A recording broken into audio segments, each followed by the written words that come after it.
another episode of Every Journey Matters. We bring in people who inspire us. We bring in people whose ordinary lives have extraordinary stories in this podcast. And my guest today is one such extraordinary person with an extraordinary journey. We bring to you Karl Palmqvist. This summer, Karl Palmqvist is embarking on an extraordinary challenge, swimming 300 kilometers around Gotland in open water. But this isn't just about endurance, is it? It's a powerful journey with two crucial issues that he is wanting to bring an impact and voice to.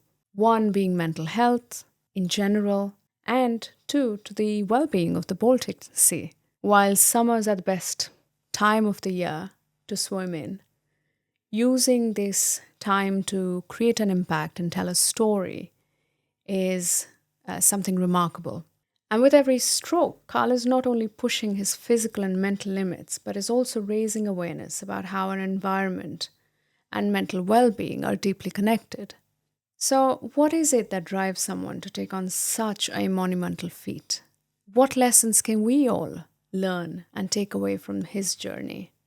As we talk about men and men's mental health issues in these difficult times, I want to bring Karl's story to you so you're able to hear straight from him what his challenges and feats are.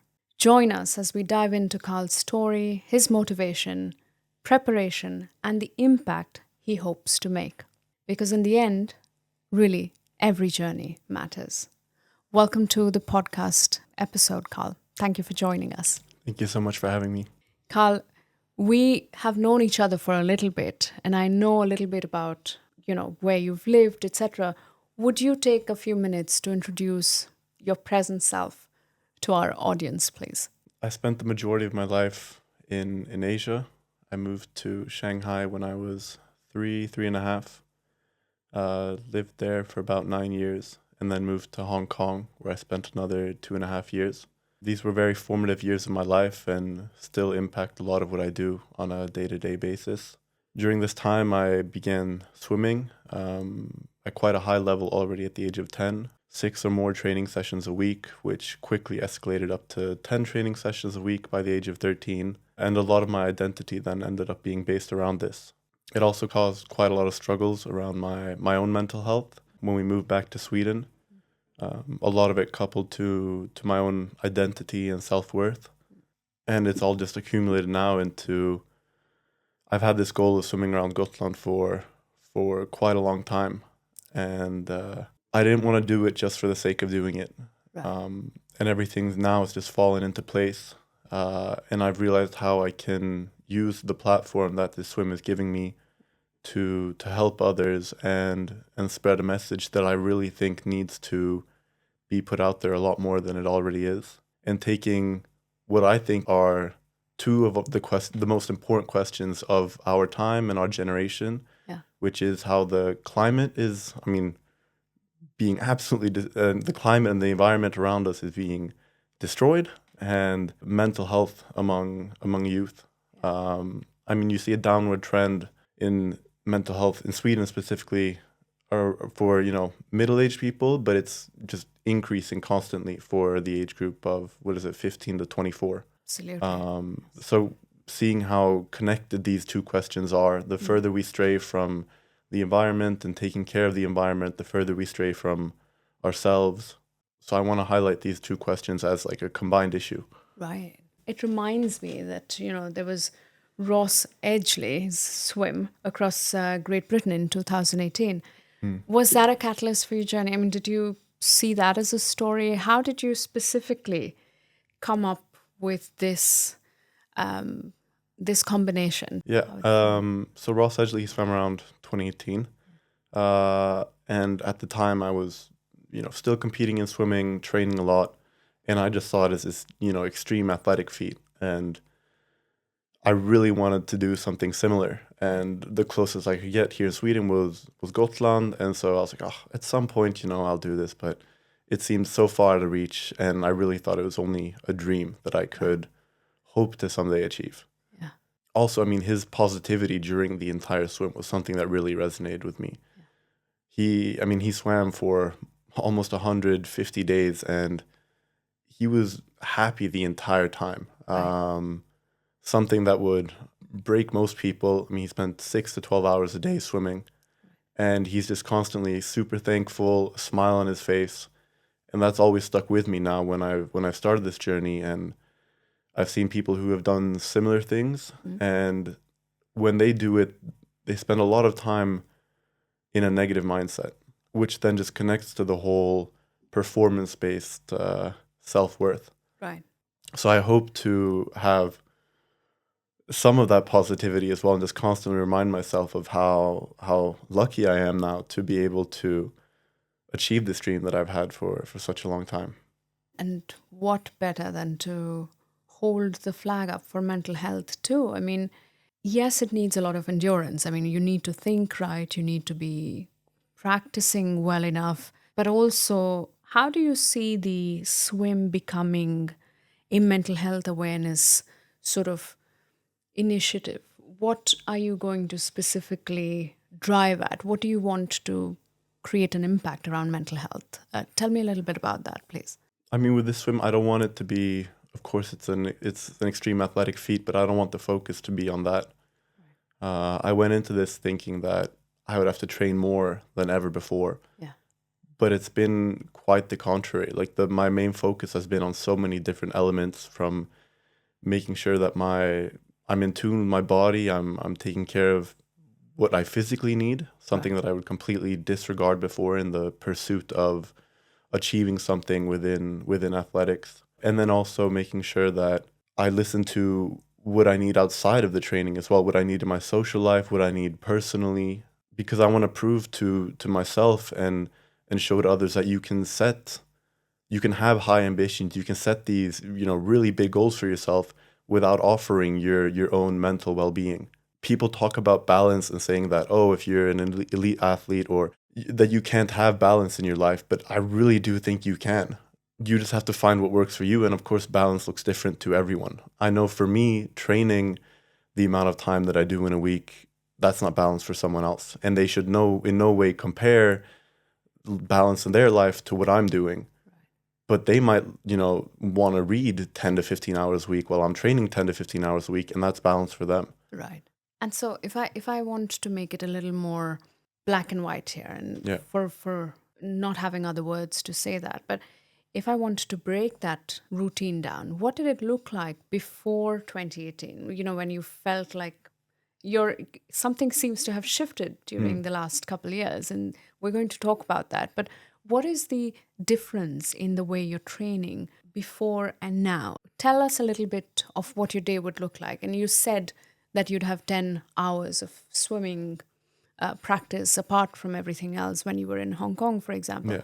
But tell me a little bit about what your day would look like before and what it looks like now, for example, while you're still training to remain competitive.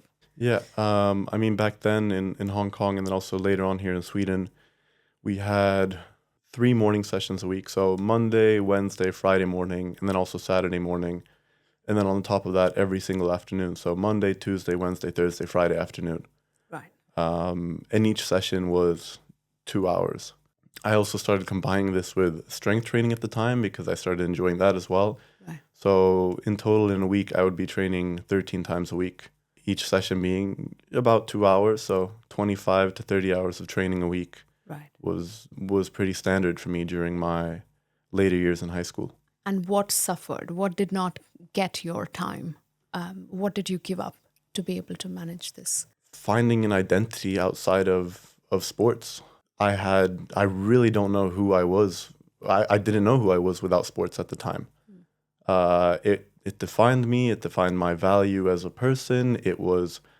Everything was so centered around, oh, I'm the guy that swims. I'm the guy that trains all the time. And it also gave me a lot of external validation. So those were, they were it took a while, but it took its toll eventually. And when it finally hit me, I was having breakdowns every single day, and I don't know what it was. If it was anxiety attacks, or I sat there and I didn't know what they were stemming from or what caused it. I would spend 2 to 3 hours just sobbing uncontrollably with, what it felt like no one to talk to. Hmm. Um, I'm really sorry for this, and thank yeah. you for bringing the vulnerability. And you decided to ask for help when you started to observe this happening to you. It took me a while. I mean, that was 2019. And at that time, I started competing within bodybuilding as well. I quit swimming to pursue that. Spent another, what was it, from 2019 until 2021, 2 years where I hid this from, everyone I knew except for my girlfriend. Okay. And we were quite young, so she couldn't really.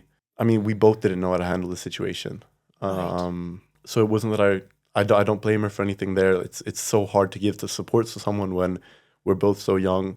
Sure. But I didn't really get any support from anyone around me. In part because I was too afraid to open up. And I want to interject a little bit here. Yeah. When you say too afraid to open up, what are typically things that went through your mind? What were you afraid of when you started, sobbing, for example, or you saw these outbursts of emotion? What was your first reaction to them? I just wanted it to end. That was Yeah. every single time. I'd go to bed at night with, it just felt like this cloud Yeah. above me the entire time. I'd go to bed hoping that I wake up the next morning and that it's gone. And I wake up and it's still there, and I'm just like, all right, another day. And it go through the entire day, it's still there. I go to bed just hoping it's gonna, disappear the next day, and it's still there. And it just kept going for months, and then all of a sudden it was gone. And I thought, okay, everything is fine now. Yeah. And then it came back again a couple months later. I went into the same pattern again of trying to keep this under wraps. I didn't want to let anyone around me know about it. It kind of disappears again, and then it came back. I competed in nationals in bodybuilding, and Okay. the last 2 months were horrible. I moved to a new city. I knew no one there. I had no friends. I had no family. So I did nothing apart from train and study, and had no social life, didn't talk to anyone around me. And did you want to continue doing the same things because you thought, the way you felt better sometimes it would just continue? I mean, it would just come and go. And was that your hope when you continue to train, continue to focus on the sport? A lot of it was connected to my value, and then also having, if I'm the thought that if I'm good at this, then other people will value me. Uh, Throughout a lot of my time within swimming and bodybuilding at the end, I really didn't enjoy it. I wanted to do so many other things within training. Okay.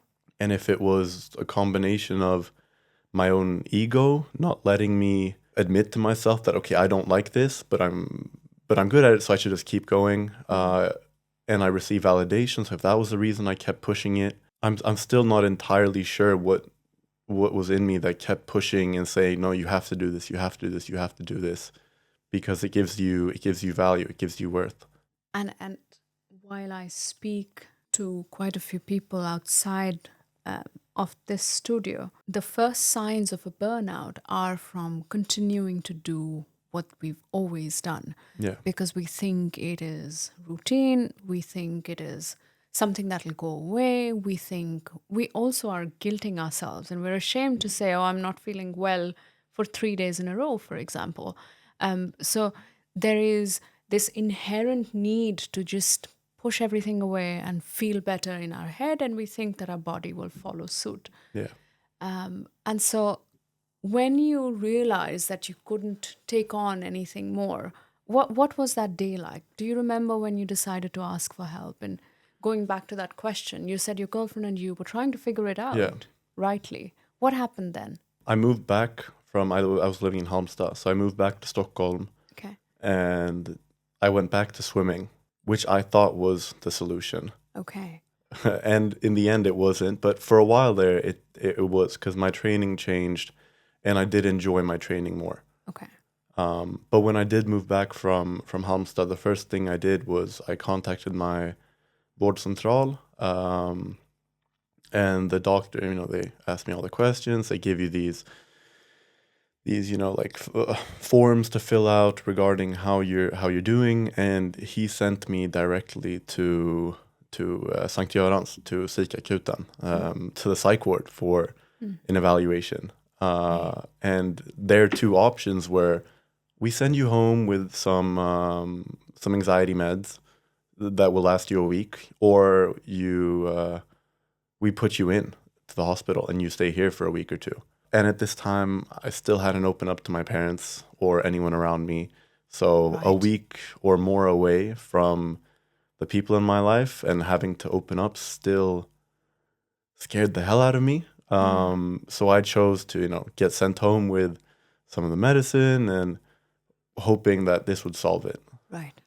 So you still took the meds. You said, I'll come back in a week. I took the meds. I talked to my doctor the next day.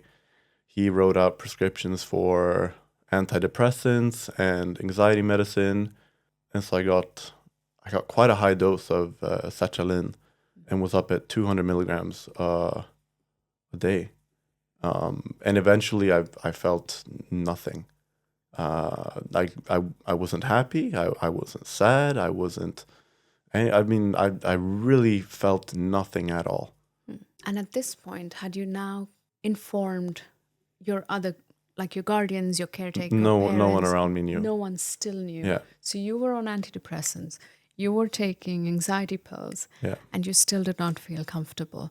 If I may ask you, what in that moment would have helped you open up to someone else? What would help you? I think if Speak to someone. anyone, would have truly asked me and like sat me down, just because at the time I was really good at hiding it. It's the classical thing of, oh, I never would have thought that person was depressed. Right. You were happy. I and was masking. I would constantly mask my emotions and my behaviors around people. And it's a pattern I recognize from when I was a child. Like I'd always get overstimulated and I'd want to kind of just go off and have my own time, but you would have to, keep up appearances in school, and I realized very quickly, if I do this, people around me are gonna think of me as an outsider. So to protect myself in school and in sports and just everything socially, I learned very quickly how to mask and pretend to be happy and pretend to show these emotions. Right. While the masking worked for some time, what actually happened? How did you finally spill the beans? Yeah, so that was after almost a year on the antidepressants. I was like, I'm not doing this anymore. Right. So I slowly tapered off of those. I'd quit swimming then for the final time competitively.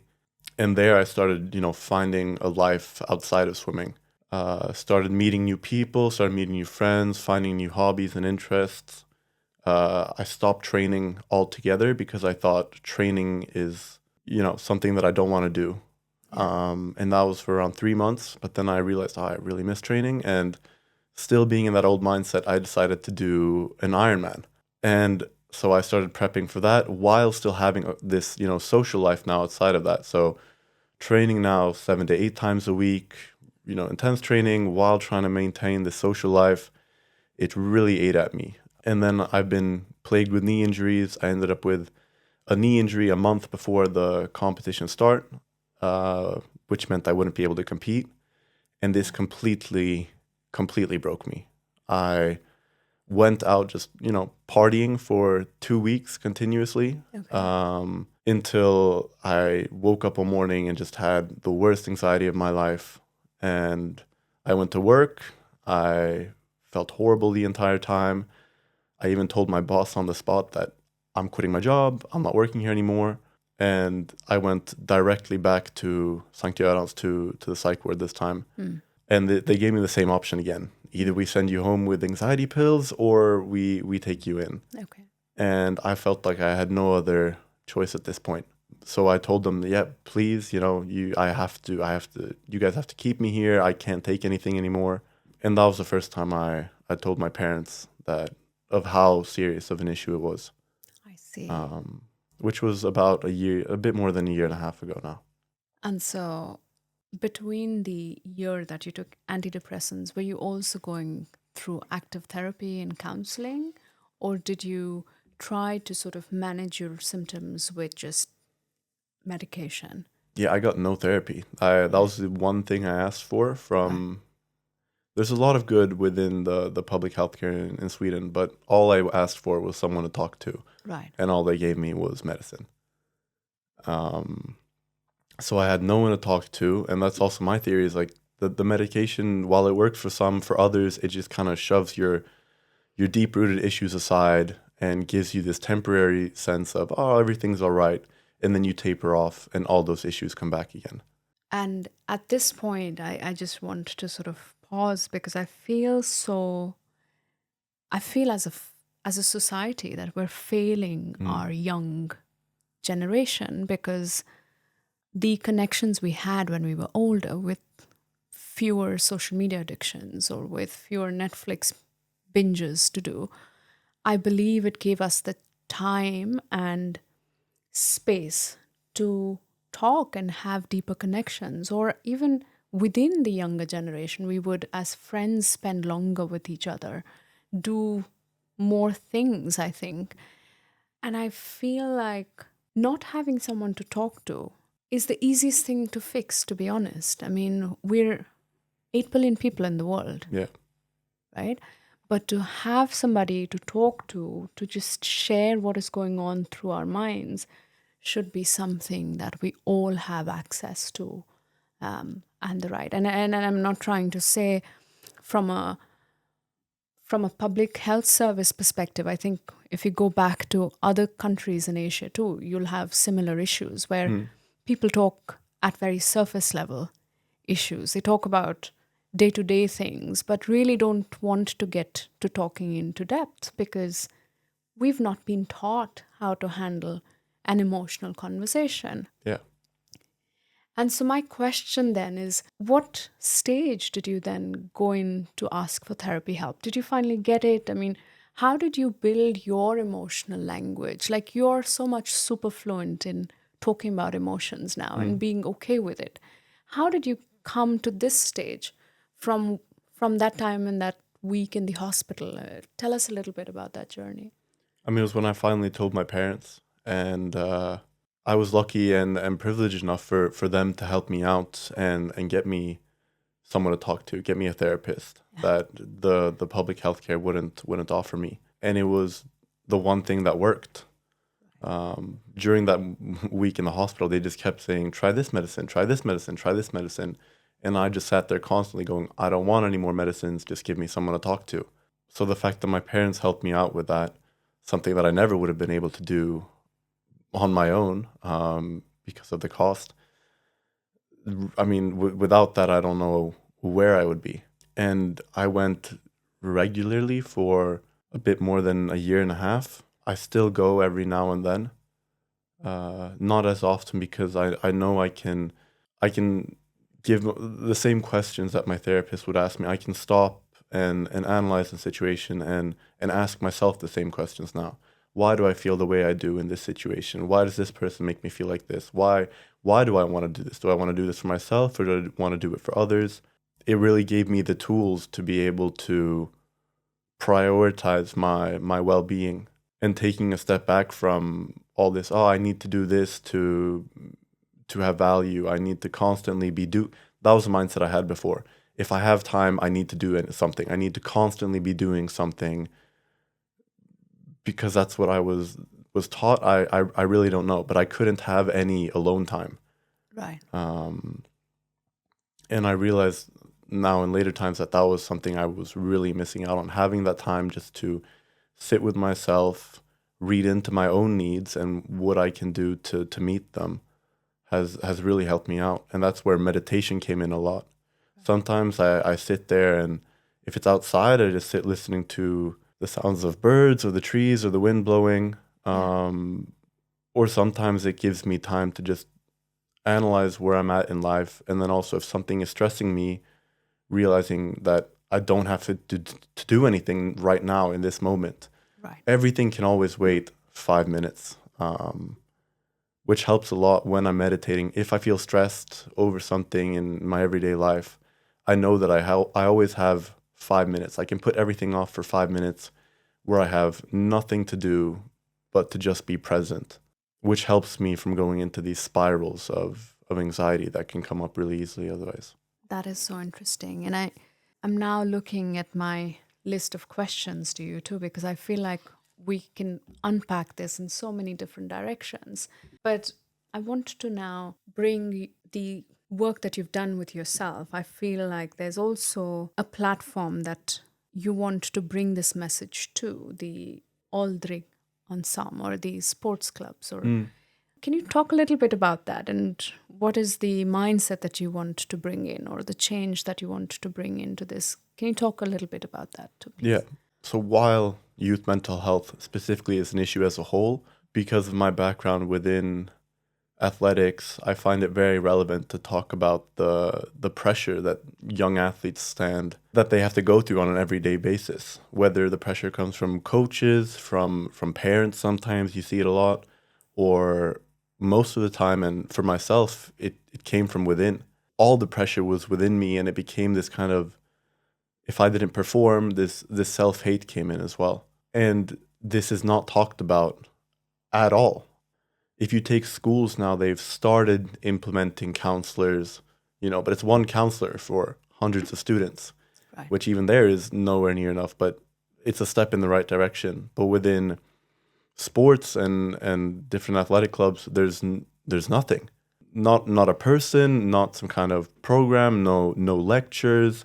There's no information for parents, coaches, leaders, or athletes to take part of. Yeah. If you see your friends struggling, you have no idea what to do. Right. But specifically, the coaches, they already do a great job with so much, and they're really there for their athletes. But even they don't know how to meet these new. But they are new issues. These new issues that come up in regards to mental health and the immense pressure that you're under at such a young age.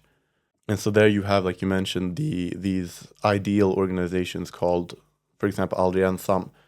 And they come out physically to these clubs. They educate, trainers, leaders, and parents on how they can meet the needs of the youth, how they can bring up these conversations, what issues come up most often. Because right now, no one really has any idea of what to do. Mm. And there were so many people who, they quit because there's too much pressure, and it's no longer something that's fun. It becomes a sport, almost like a job to them. At 15 years old, you're training 20 to 30 hours a week. There's no joy anymore. Not to mention the eating disorders that come at an early age within sports that also is not talked about anywhere near enough. So there's all these issues within sports because of the pressure that you're put under at such an early age that kind of just get shoved under the table at the moment. And so when you talk about sort of hatred towards oneself, or this unhappiness with how much you're achieving, what sort of performance or practice do these sports club push for that makes it so difficult? I mean, is it the hours that you practice, or is it the mindset that why do you say there is no joy in them anymore? I mean, swimming specifically becomes very black and white. You have these qualification times, and there it's, a tenth of a second, 100th of a second that could be the reason to you making nationals or you not making nationals. If you don't make nationals, you're no longer on the team. And of course, they have different groups. So if you don't want to compete at an elite level, but for some of these people, it's all they've known for so many years. And then all of a sudden, you're not good enough because your time wasn't good enough. And now you no longer get to do what you've always done. Right. So I think a lot of it is fear and driven by the fact that if I don't perform, I don't get to do this thing that defines me. Right. So I think people have to learn that just because you spend 20, 30 hours of your week, this doesn't define you. And then that fear of quote unquote failure isn't going to be as scary anymore, and knowing that you still have a worth. I think that's the most important thing, that people know they have a worth even if they don't reach the qualification time that they want to reach. And so when you have now picked to swim around Gotland, I see that you're combining what you love most, swimming, and your connection to being in the water, to then also creating a healthy goal for yourself. Is that what you mean by balance? Tell us a little bit about what you know, your balanced future looks like, for example. Yeah, exactly. I mean, the water and the ocean has always been a place where I've truly felt myself. And I have so many just fun memories of playing around for hours and my parents not being able to get me out at all. Like I would be stuck there and they would leave the beach and I'd still be staying in the water and then I'd come running after. So now during the swim, I mean, first of all, of course I've set like a time frame that I would want to achieve it in, but if I don't, then I don't, and that doesn't matter. And it's still a huge goal in and of itself. So a very important thing is that I thought about recently is I don't want this just to be me swimming and trying to reach a certain distance every day. If I'm swimming and I realize, oh, this would be a perfect opportunity just to stop, lie on my back and float for a couple minutes. I start playing mermaids in the water. Yeah. If that's the type of thing that I want to do in the middle of my swim, then I'm going to do it. I'm That's not just okay going to too. keep swimming the entire time. I want to keep that joyful, playful sense of that I had as a kid in the water, and come back to just playing around, pretending that I'm, like a mermaid swimming in the water. It's yeah. I love that visual. And the fact that you bring the joy back into your swimming with something that gave you joy as a child. I mean, you're catering to that inner child's Mm, need. Um, in this manner, it doesn't have to be competitive to a T, but it has to be a stretch of a goal nonetheless. And yeah. I love the fact that you're bringing allowance into it because you're also still healing. Mm, You may not be fit and ready to try out for the nationals yet, but to then still get into the habit of stretching yourself, but in a way that brings balance and joy back, I think is the right step in the right direction. So, what does your day look like now, Carl? I mean, how are you making sure you're still fit and, so that you can endure mm, the full 300 kilometers? It's really 300 yeah. kilometers. Oh my God. Okay. I'm not going to share how much I can swim because that's a shame. But okay, so 300 kilometers. Can you share your strategy with us in a little bit?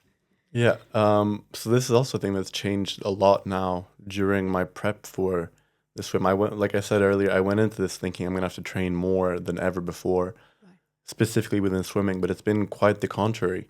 I'm trying to be as in tune with my body as possible and just thinking movement and making sure that my shoulders are healthy.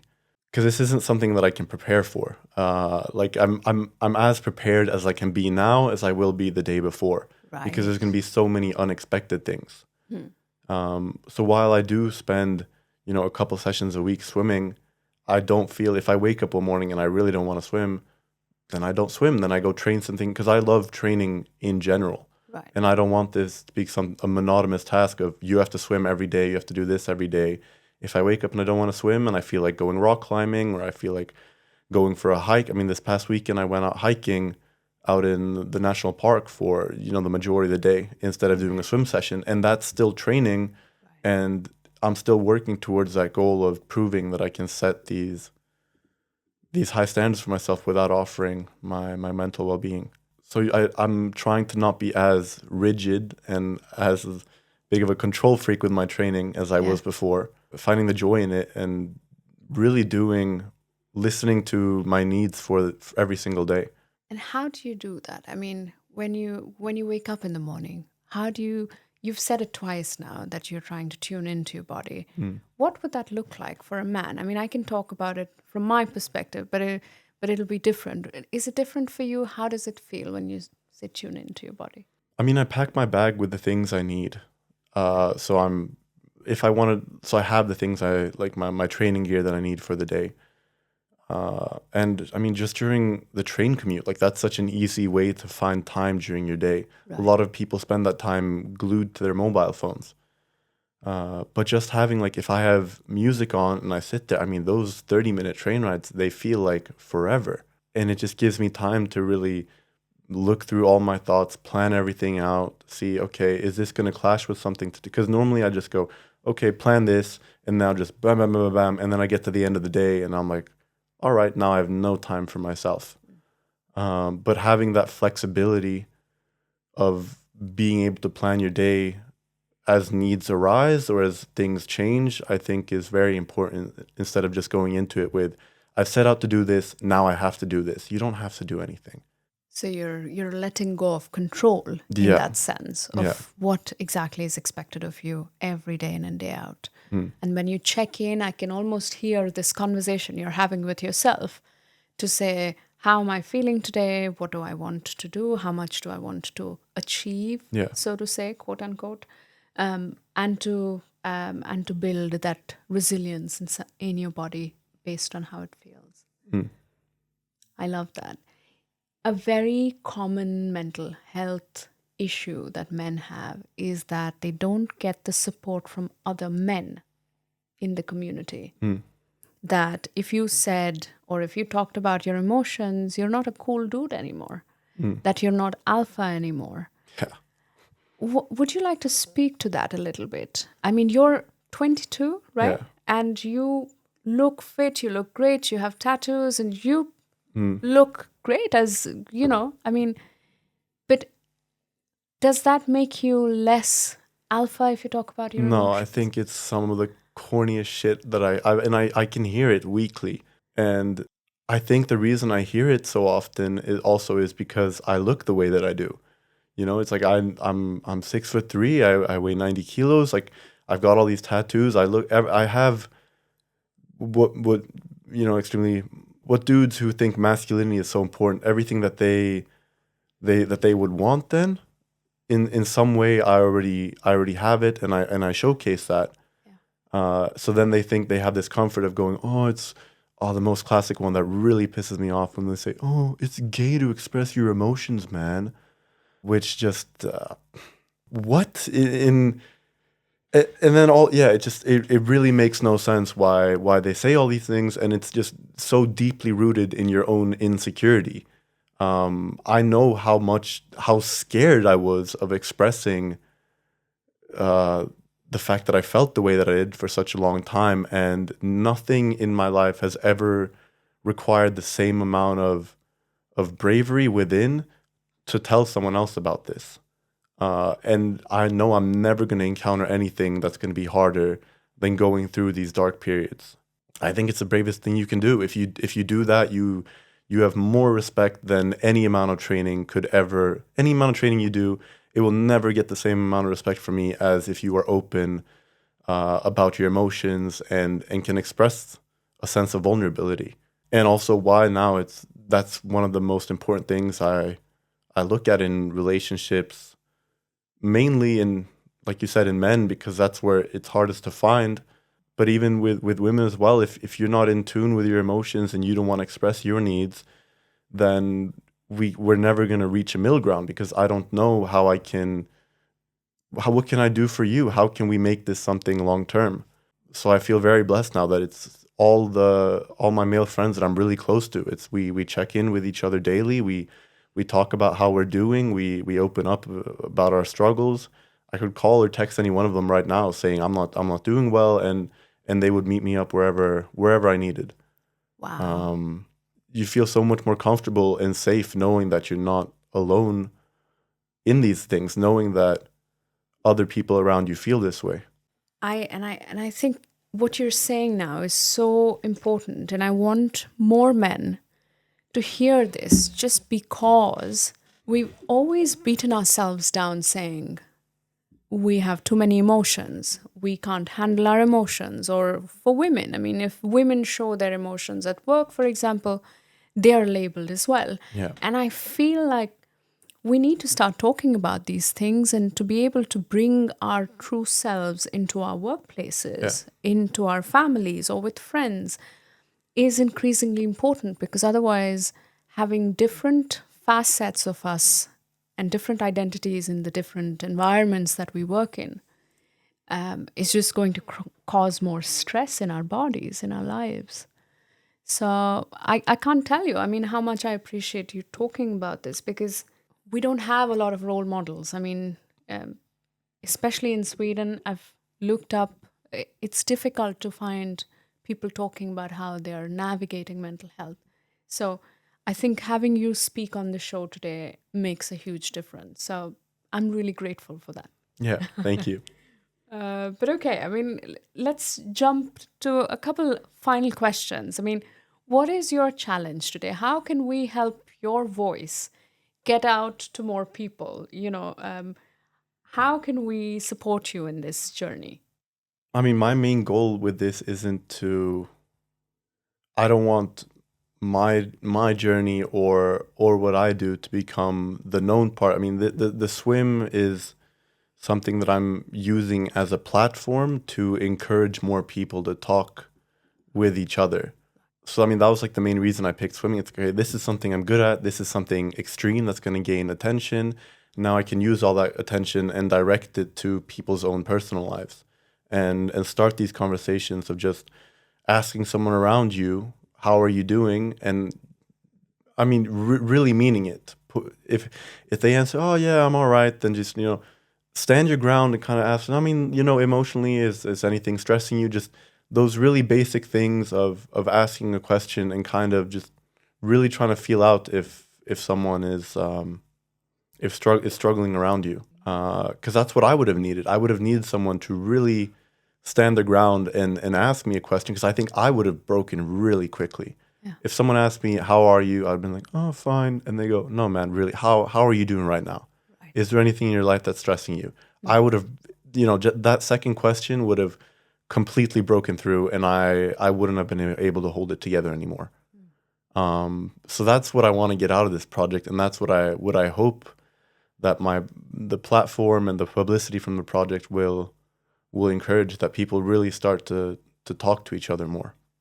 I do hope so. And I mean, what are the platforms people can follow you, sort of look at what work you have, Yeah. share a little bit with us? Yeah, I mean, I post most of it on my Instagram, which is just Karl Palmqvist. And there I also have my, because I'm doing this together with two charities, which is Naturskyddsföreningen in regards to the Baltic Sea and ocean conservation, and then another charity called Suicide Zero, which, similar to Aldrig Ensam, also works with. They have a program for youth athletics and advocating for that, with lots of digital material that trainers and coaches can take part of. So I have those two charities that I'm trying to raise money for. And so you're on TikTok, and if someone wants to make Yeah. contributions or to reach out to say, hey man, I'm going through the same thing, Yeah. are you able to reach out back to them? and Yeah, sort of talk to course. them? It's like Okay. text me on Instagram, and I'll always reply. Okay, this is also how I found you. I mean, and help from another very kind source. Yeah. And thanks to Anna for this. But I want to sort of give you the stage for this last couple minutes to sort of sum up what you want to say from all that we've said, and share a few messages with our audience. I mean, firstly, if you or so, I mean, if you are going through, a dark period, and you think that no one else around you is going to care, or you have this fear of opening up, I know how tough that is, and I know how much bravery is needed to do this. But if you do this, it's going to set the stage for the rest of your life. If you can do this, you're going to be able to do anything that comes your way after. And if the first person you ask can't meet your needs, ask another person. You might not get the response you want right away, and I don't want that to discourage you from finding someone else, because there is going to be someone there. There's no way no one's going to react. There's no way no one's going to see your worth and want to help you. There's going to be someone. So don't get discouraged if the first person doesn't work out. If you've taken that first step, you know how easy it was. Not easy, but just asking the first time is going to break the ice. So if it doesn't work out, ask again. Someone's going to be there. And then also how we meet the needs of youth and kids today. More pressure than ever is put onto, I mean, my generation and the generation that are going to come after. It's harder with jobs, it's harder in school, everything is getting harder, and yet at the same time we also get met with the constant, oh, stop whining about it, you have no idea how tough it was back in my day. Just because it was tough in your day and you had other problems does in no way invalidate our issues. Like every issue is valid in and of itself. It's a different time, it's a different generation. Your issue is just as valid as mine was. So kind of just we need to drop that ego part of it. I had a tough time, you had a tough time, I know how tough it was. Now how can I help you out with these new issues that are coming up? Love that. So yeah, and then also knowing that what you do in your workplace, in your social life or family life, or if it is athletics, it in no way defines your worth. Your worth comes from who you are as a person, and always will. You don't need to perform to in any way to get that validation. It's there within yourself, and other people will see that as well. Yes. Amen. And to all the men in the community, what is that one message you want to say? Grow up. It's if I hear one more person saying that, it's just invalidating the fact that you want to talk about your own emotions. That is, it's the bravest thing you can do is to talk about your emotions. The manliest thing you can do is to talk about your own emotions. I really don't understand where this thought of it not being manly to talk about it or open up.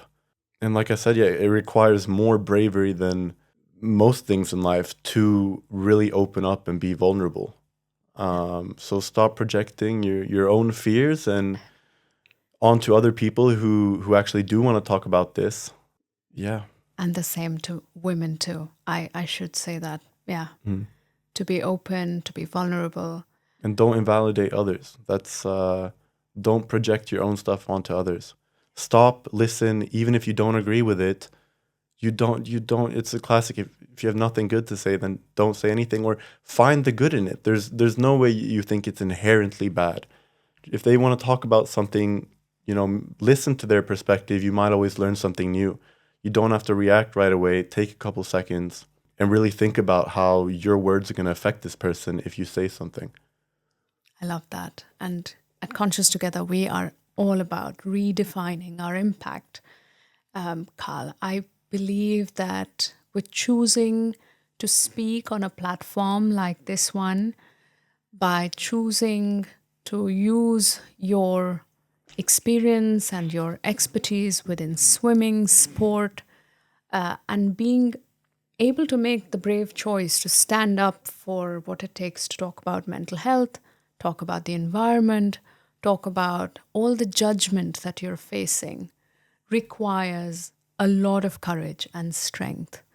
I'm telling you, this is the strongest person I have seen in the room for a long time. I wish you and your adventure all the best, all the success, and that you don't have to look back at this anytime soon. I only wish and pray that it takes you ahead farther and longer and healthier. So thank you so much for making this episode, this hour, one of the most inspiring for me, most hopeful for the new generation. More power to you, Karl. Yeah. Thank you so much. Thank you so much.